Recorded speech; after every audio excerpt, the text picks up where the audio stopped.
नमस्कार, आप देख रहे हैं नवभारत टाइम्स ऑनलाइन। मैं हूं विश्व गौरव। इस समय हमारे साथ जुड़ चुके हैं उत्तर प्रदेश के बेसिक शिक्षा मंत्री सतीश द्विवेदी जी। आज हम सतीश जी से जानेंगे कि जो नई शिक्षा नीति आई है उसका किस तरीके से शिक्षा व्यवस्था पर प्रभाव पड़ेगा। सतीश जी, बहुत बहुत स्वागत है आपका नवभारत टाइम्स ऑनलाइन में।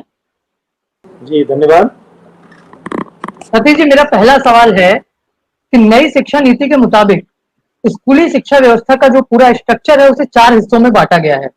इस स्ट्रक्चर के बारे में जरा हमारे दर्शकों को समझाइए। देखिए, जो 5334 जो स्ट्रक्चर आया है वो एक कक्षा 5 तक का जो पहला स्टेप है। फिर उसके बाद 6, 7, 8 का दूसरा स्टेप है।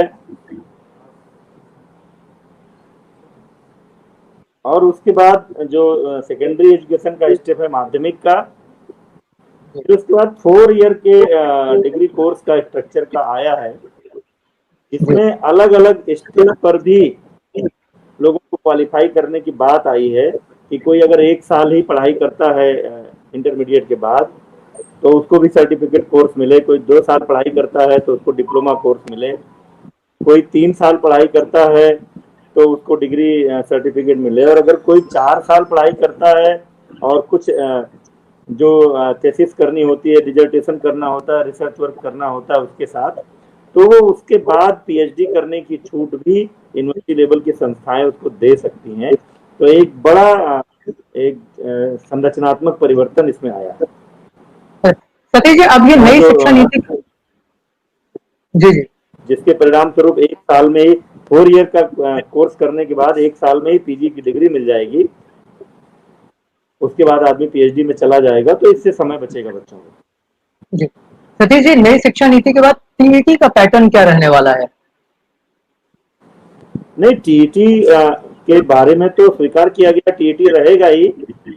जो जैसा टीईटी का पैटर्न ये आया है कि हर स्तर पर जो अब तो बल्कि माध्यमिक स्तर पर भी, जो अभी नहीं था, माध्यमिक स्तर पर भी टीईटी जैसी व्यवस्था लागू करने की बात कही गई है, ताकि टीचर्स के एक मिनिमम क्वालिटी एश्योरेंस हो सके, शिक्षकों की गुणवत्ता मेंटेन कर सके, गुणवत्ता का स्तर बना रहे, शिक्षा की गुणवत्ता को बढ़ाया जा सके। इसलिए टीईटी का तो एक तरह से विस्तार ही किया है नई शिक्षा नीति ने। वो माध्यमिक स्तर पर भी, उच्च शिक्षा के स्तर पर तो पहले से ही नेट की व्यवस्था है और बेसिक में टीईटी था, बीच में माध्यमिक छूट रहा था, उसको भी टीईटी जैसी व्यवस्था के दायरे में लाने की बात कही गई है। सतीश जी, नई शिक्षा नीति का जो बेसिक एजुकेशन है उस पर किस तरीके से प्रभाव पड़ेगा? कई तरह से प्रभाव पड़ने वाला है बेसिक एजुकेशन पर। एक तो प्री प्राइमरी के कंसेप्ट को लागू करने की बात कही गई है। और ये फर्क पड़ेगा विशेष करके निजी और सरकारी में। इस क्षेत्र के स्कूलों में जो अंतर होता था उस अंतर को पाटेगा ही। आप देखिए, जो लोग, जिनके भी बच्चे कॉन्वेंट स्कूलों में या निजी स्कूलों में पढ़ते हैं, वो पहले एलकेजी, यूकेजी या लोअर प्रेप और अपर प्रेप ये पास करके तब आते हैं नर्सरी, फिर एलकेजी, फिर यूकेजी, इसके बाद वो कक्षा 1 में आते हैं। लेकिन हमारे सरकारी स्कूलों में अभी तक क्या होता था कि हम सीधे कक्षा 1 में एडमिशन लेते थे। तो प्राइमरी के पहले की जो प्रिपरेशन होती थी निजी क्षेत्र के स्कूलों के छात्रों की, वो सरकारी स्कूलों के छात्रों की नहीं हो पाती। इसका नुकसान होता था, शुरू में ये एक लेवल प्लेइंग फील्ड नहीं रह जाता था। तो सबसे बड़ी बात तो ये हुई है कि सरकारी स्कूलों में भी निजी क्षेत्र के कॉन्वेंट स्कूलों की तरह प्री प्राइमरी की बात कही गई है उसको। और हम लोगों ने तो 1 साल पहले से ही इसकी तैयारी भी उत्तर प्रदेश में शुरू कर दी थी। दूसरी बात ये आई है, जो जिसकी मांग बरसों से कई संस्थाएं और कई शिक्षाविद ये करते रहे कि जो कक्षा 5 तक की जो शिक्षा है, बुनियादी शिक्षा है, वो मातृभाषा में ही होनी चाहिए। क्योंकि बच्चा अपनी मातृभाषा में, अपनी स्थानीय भाषा में ज्यादा सीखता है, ज्यादा समझता है, उसको ज्यादा आसानी होती है। तो ये एक बहुत बड़ी बात आई है जिसको लेकर के कहा गया है। और तीसरी एक महत्वपूर्ण बात आई है शिक्षकों की नियुक्ति को लेकर भी, कि स्थानीय आधार पर ही शिक्षकों की नियुक्ति होनी चाहिए, ताकि शिक्षकों और छात्रों के बीच जो संवाद है, उनकी जो भाषा है, उनमें बड़ा अंतर ना। बहुत दूर के शिक्षकों को ला करके बेसिक शिक्षा में ना किया जाए। एक चेंज आया है, मिड डे मील में पौष्टिक नाश्ता देने की बात भी कही गई है। और एक दो और बड़े लाभकारी परिवर्तन सुझावों की बात की गई है। एक तो खेल की गतिविधियों को प्राइमरी लेवल पर बढ़ावा देने की बात की गई है, ताकि जो पहले से ही खेलो इंडिया के तहत केंद्र सरकार ओलंपिक्स में और एशियन गेम्स में भारत की जो हिस्सेदारी बढ़ाने का प्रयास कर रही है, उसको बल देने के लिए स्कूल लेवल से ही खेल की गतिविधियों को बढ़ावा देने की बात। और दूसरी, कक्षा 6 से ही व्यवसायिक शिक्षा की बात कही गई है। वो माननीय प्रधानमंत्री जी का जो स्किल डेवलपमेंट का जो प्रोग्राम है, जो लोगों को स्वरोजगार के लिए सक्षम बनाना, उनको ट्रेनिंग देना, और जो हमारा अनस्किल्ड लेबर है उसको स्किल्ड बनाना, इस तरफ एक बड़ा कदम है जो कक्षा 6 से ही व्यवसायिक शिक्षा पर ध्यान देने की बात कही गई है।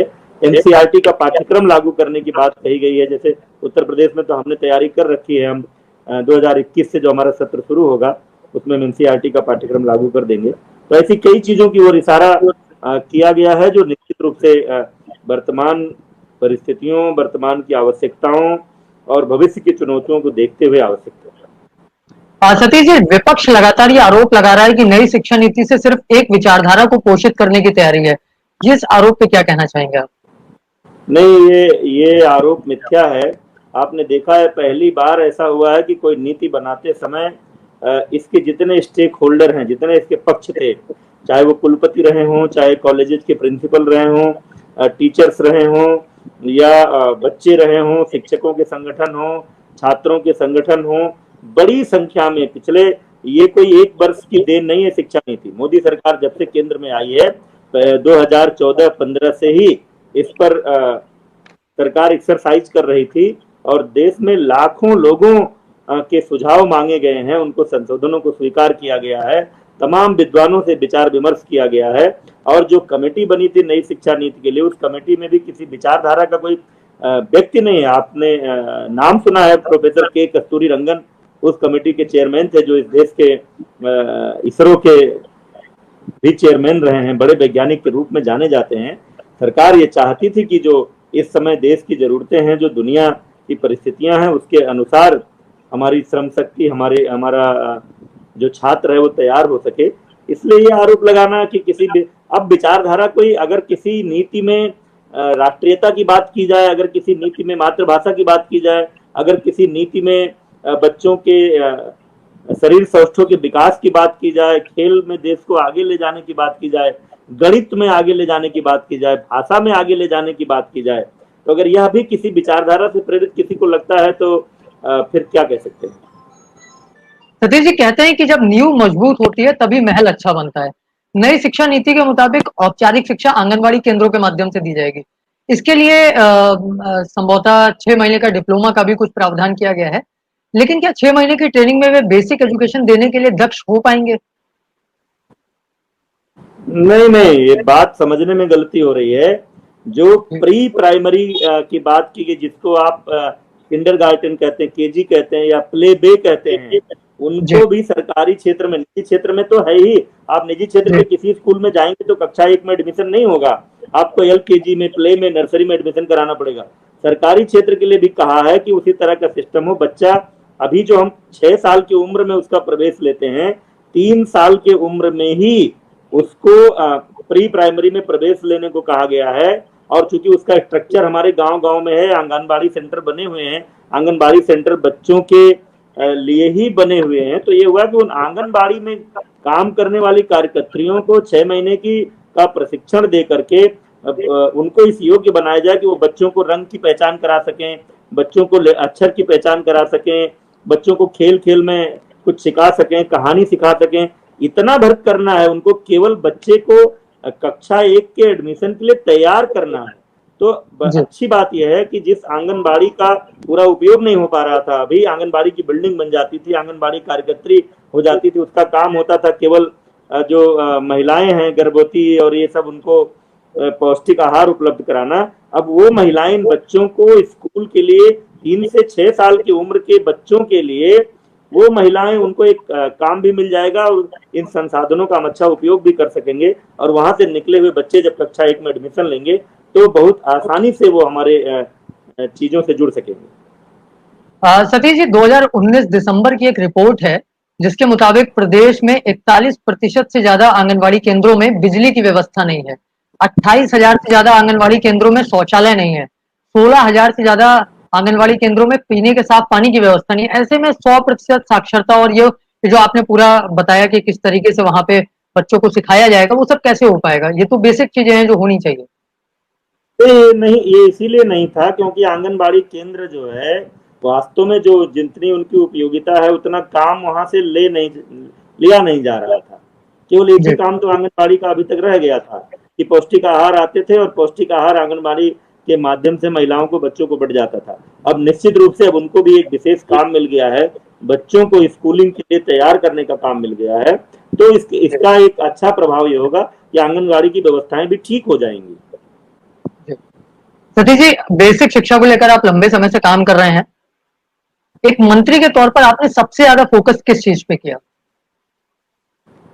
नहीं, हमारा दो मुद्दों पर, हमारी सरकार का भी और हमारा व्यक्तिगत रूप से भी दो मुद्दों पर फोकस है और ये दोनों जरूरी है। बिना दोनों में से किसी एक की काम नहीं चलेगा। एक तो जो हमारी अवस्थापना सुविधाएं हैं, जो हमारी स्कूल की बिल्डिंग है, पीने की पानी है, जो हैंडवाश की व्यवस्था है, जो वहाँ का विद्युतीकरण है, बैठने की व्यवस्था है, जो स्मार्ट क्लासेज की आदि की व्यवस्था है, किचन का। एक तो अवस्थापना पक्ष पर भी जो सरकार है वो बहुत गंभीरता से ध्यान दे रही है। इसलिए आपने देखा कि योगी सरकार ने आते ही जून 18 से ऑपरेशन कायाकल्प शुरू किया, जिसके कारण से आज उत्तर प्रदेश के लगभग आधे से अधिक स्कूल, 1,59,000 स्कूलों में से 90,000 से ऊपर जो स्कूल हैं हमारे, उनकी आज जो बिल्डिंग का, उनका जो इंफ्रास्ट्रक्चर सुविधा है वो ठीक हुई है। और दूसरा ध्यान हमारा गुणवत्तापूर्ण शिक्षा पर भी है और इसी बात को ध्यान में रख करके हम अलग अलग, कभी इसके पहले प्राइमरी में शिक्षक के ज्वाइन करने के बाद उसकी कोई ट्रेनिंग नहीं होती थी, इन सर्विस ट्रेनिंग पर ध्यान दे रहे हैं हम। पेरेंट टीचर मीटिंग हमने शुरू किया है, एनुअल फंक्शन हमने शुरू किया है, एसएमसी की रेगुलर बैठकें हो रही हैं, मिड डे मील की मॉनिटरिंग के लिए जो महासमिति बनी है उनकी रेगुलर बैठकें हो रही हैं। हम शिक्षकों को भी कैसे विभिन्न विषयों को अच्छा पढ़ाया जाए, कैसे रेमेडियल कोर्स चलाए जाए, कमजोर बच्चों की कैसे मदद की जाए, इसके लिए शिक्षकों को भी साहित्य उपलब्ध करा रहे हैं। उनके पास 3 किताबें जा रही हैं जिसको पढ़ करके, समझ करके वो बच्चों को अच्छी ट्रेनिंग दे सकते हैं। और हम स्टूडेंट असेसमेंट टेस्ट करा रहे हैं, 2 टेस्ट हम करा चुके, कक्षा 5 से कक्षा 8 के बच्चों का। बाद में उसको नीचे भी ले जाएंगे कि बच्चे क्या सीख रहे हैं, क्या समझ रहे हैं, उनकी बौद्धिक क्षमता कैसी है और कहाँ कितना सुधार की जरूरत है, उनका भाषा ज्ञान कैसा है, उनका गणित का ज्ञान कैसा है। तो हम दोनों पक्षों पर एक जो छात्रों को मिलने वाली सुविधाएं हैं, चाहे वो यूनिफॉर्म हो, जूता मोजा हो, बैग हो, किताबें हो। अभी देखिए स्कूल बंद हैं लॉकडाउन की परिस्थितियों के कारण, लेकिन हमने बच्चों के घर तक किताबें पहुंचानी शुरू कर दी है ताकि उनको कम से कम नुकसान हो सके। ऑनलाइन उत्तर प्रदेश के सरकारी स्कूलों में कोई कल्पना नहीं कर सकता था कि ऑनलाइन क्लासेस भी चलेंगी।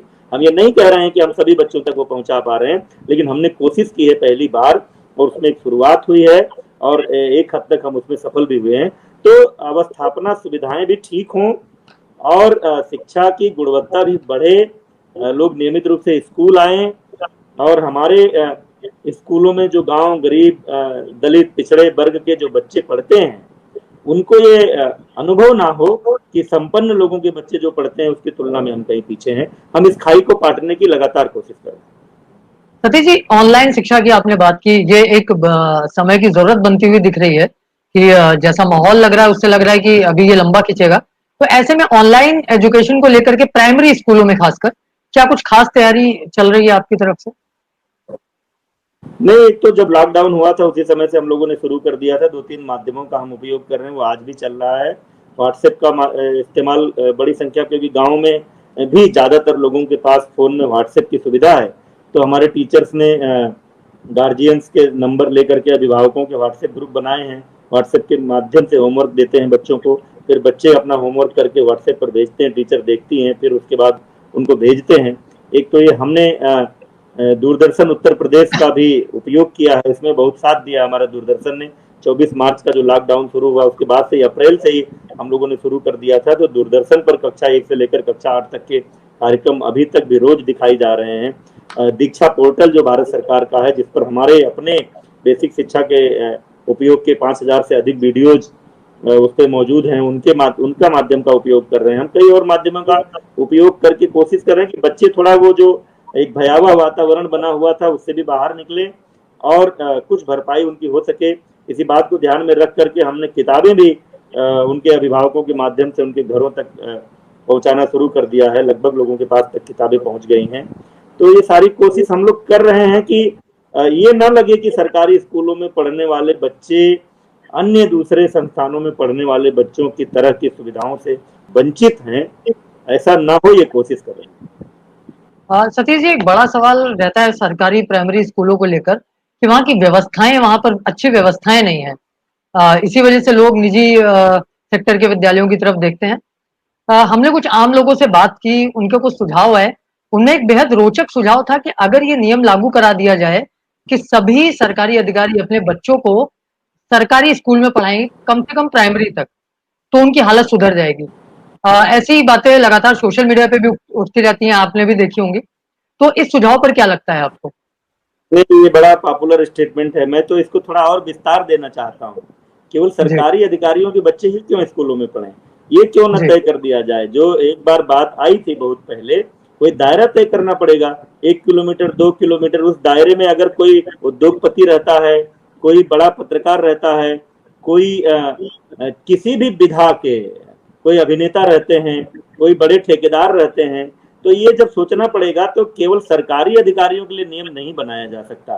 फिर ये दायरा तय करना पड़ेगा कि स्कूल के 1 किलोमीटर 2 किलोमीटर 3 किलोमीटर के दायरे में रहने वाले सभी लोगों को अपने बच्चों को वहां भेजना पड़ेगा। अलग पार्ट हम केवल सरकारी अधिकारियों को नहीं बना पाएंगे, क्योंकि सरकारी अधिकारी तो इंजीनियर भी है, उसका क्या रोल है स्कूल में। सरकारी अधिकारी तो परिवहन विभाग वाला भी है, उसका क्या रोल है स्कूल में। तो ये कई बार ये टारगेट करने की कोशिश की जाती है। ऐसे मान लिया जाता है जैसे केवल सरकारी अधिकारी ही निजी स्कूलों में अपने बच्चों को पढ़ाते हैं।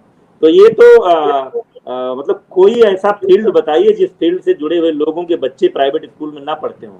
तो फिर दायरा तय करना पड़ेगा। वो भौगोलिक, केवल एक क्राइटेरिया तय किया जा सकता है, वो क्राइटेरिया भौगोलिक होगा कि अपने घर के दायरे के इतने दूर में। नहीं तो इस तरह के मनमानी नियम नहीं बनाए जा सकते ना। जैसे नहीं, इसको तमाम सारे अधिकार हमारे हैं, वैसे ये भी अधिकार है कि हम अपने बच्चे को कहाँ पढ़ाएंगे। तो इस अधिकार से भी वंचित करना, ये सोचना पड़ेगा। ये आसानी से निर्णय नहीं लिया जा सकता। सतीश जी, लेकिन इसको लेकर के एक चीज जो देखी गई है, कई जिलों में कहीं के जिलाधिकारी ने अपनी बच्ची का एडमिशन प्राइमरी स्कूल में कराया। उसके बाद देखा गया कि उस पूरे स्कूल की हालत एकदम बदल सी गई, और फिर वहां के जो और लोग हैं वो भी उस प्राइमरी स्कूल में अपने बच्चों को भेजने लगे। तो कहीं ना कहीं एक मैसेज की दृष्टि से ये एक बेहतर विकल्प नहीं हो सकता है?